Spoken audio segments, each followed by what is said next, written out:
Today special దబ్బకాయ పులిహోర. నేను first పోపు పెట్టుకుంటున్నాను. దబ్బకాయ పులిహోరకి ఆయిల్లో కొంచెం ఆవాలు, జీలకర్ర, పచ్చిమిరపకాయలు, చిన్న అల్లం ముక్క, వేరుశనగపప్పు, పచ్చిశనగపప్పు, మినపప్పు, ఎండుమిరపకాయలు అన్నీ వేసాను.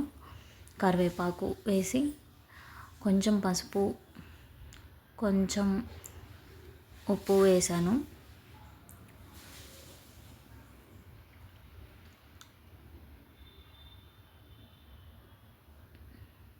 దీనిలో నేను ఫ్రై అయిన తర్వాత కొంచెం పచ్చి క్యారెట్ని తురిమి పోపైన జస్ట్ అలా ఉంచాను అంతే.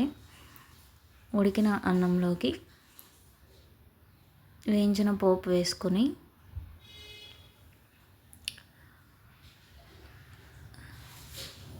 చూపించిన విధంగా కలుపుకోండి.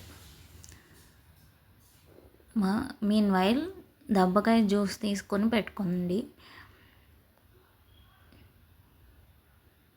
మీరు చేసుకునే క్వాంటిటీ బట్టి యాడ్ చేసుకోండి.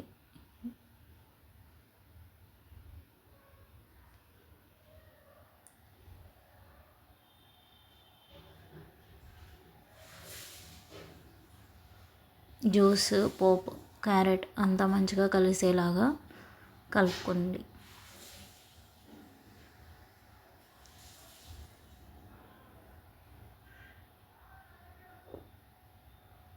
ఉప్పు సరి చూసుకోండి. మీ టేస్ట్ని బట్టి ఉప్పుని అడ్జస్ట్ చేసుకోండి.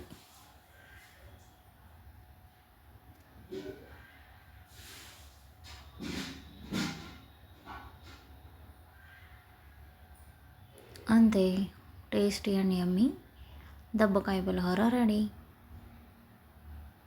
Do try and let me know in the comments. Please subscribe.